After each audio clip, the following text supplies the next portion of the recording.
Alright, hey everyone, and welcome back to the network, where today we're continuing Phantom Menace May by taking a look at... Oh yes, I forgot he's gone.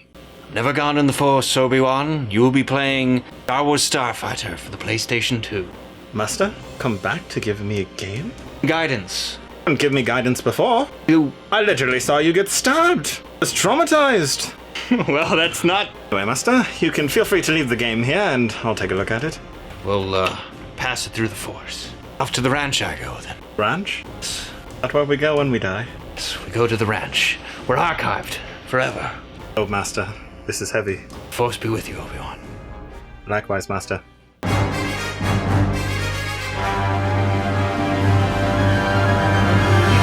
I know that Master Qui-Gon gave me a copy of the PS2 version, however, my PS2 is malfunctioning. So, instead of playing the PS2 version of Starfighter, we'll be playing the Xbox port of Starfighter, also known as the Special Edition. Now, what makes this edition so special? I'm not entirely sure. However, this one does have co-op where the other game did not, so perhaps that's what makes it special, but without any further ado, let's just hop into the game. Now, I do have to say that I am a pretty big fan of flight sims, and a Star Wars flight sim, at least like the Rogue Squadron games, were pretty good, so I have high hopes for this. I don't think this was made by Factor 5. It might have been. If you know, go ahead and comment that down below.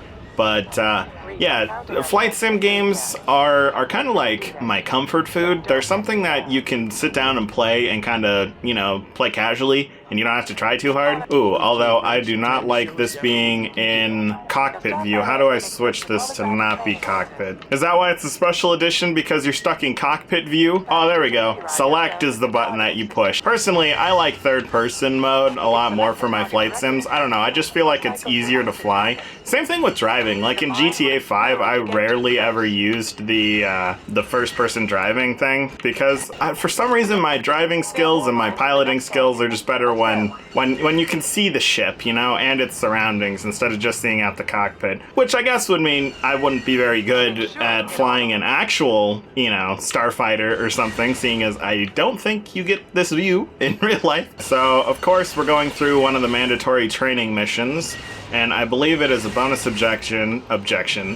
bonus objective to shoot all of the mines that are inside of this field. So we're going to go ahead and we're going to try to do that. How successful we'll be in doing that, I'm not too sure. And there we go, we got mission success. Pretty easy, pretty standard tutorial level. I do think that the Naboo fighters feel pretty good to fly, and I know that when we played, what was it? I think it was Battle for Naboo? Was it Battle for Naboo or was it the first Rogue Squadron? Anyway, one of the games that we played here previously on the channel for another episode of Retro Wednesday, we had an unlockable Naboo starfighter that we were playing as, which in that game it felt a little more jank, where it was kind of floaty. Like you'd take a turn and it would kind of, like the tail of the ship would kind of fly into stuff, but on here it's so responsive, it's very snappy, it feels great. Alright, let's go ahead and switch this view off of cockpit because I hate cockpit view, and we're going to go ahead and try to take care of some of these ships to try to protect our transport ship. Now, I don't know how much of the movie this game actually follows. Like, I don't know if this goes all the way up to the Battle for Naboo when, you know, they're doing the attack on the Trade Federation shuttle. I'm not sure what the objective for this, or what the optional objectives are for this mission. I believe one of them is to protect the ship and make sure it doesn't lose its shields. That may not be possible at this point, mainly because I was shooting at it and then hit into the thing, so that's great. See, now when I said that I was a fan of these flight sim games, I didn't actually mean like I was the best at them. As you can see, I think I've done more damage to our friendly ship than I have the enemy ships. As with most of the Star Wars games, they really have held up to the test of time. Where sure, these games came out, you know, over 2 decades ago, but they still look good.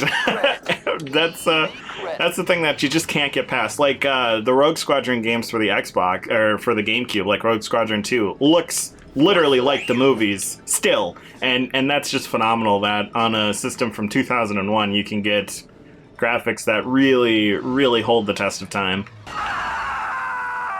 Now, am I listening to the enemies scream like that? And if so, how am I connected to their comm links? You would think that they wouldn't be an open channel. Tactically, that's kind of dumb.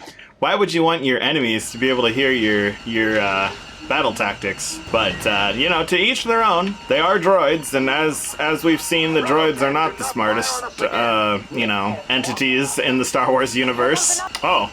Apparently that was a medal. Apparently, one of the bonus objectives, I guess, was to destroy a Dianoga with a missile.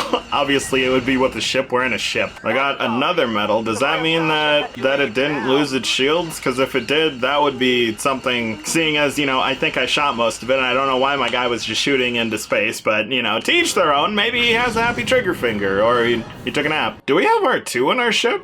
Was R2 the Queen's droid? Yeah, I guess he was. I guess R2 was a Naboo droid because he was in the what is it? The Queen shuttle. But wait, if he was in the Queen shuttle, how is he in our Starfighter? Those are questions. Good questions here, indeed. Now, I do believe that this game takes place before Episode 1, so that could be why R2 was inside of our ship and not on the Royal Cruiser, or the Naboo Cruiser. I believe it's a Naboo Cruiser, right? I'm pretty sure it's a cruiser. If you know, go ahead and leave a comment down below. Because, you know, Qui-Gon's not here, and he's the one that has all the answers, at least for my Star Wars trivia. But that's just about all the time that we have for Star Wars Starfighter, so if you enjoyed, please leave a like and subscribe so that you don't miss any future episodes of Retro Wednesday. And with that, may the Force be with you.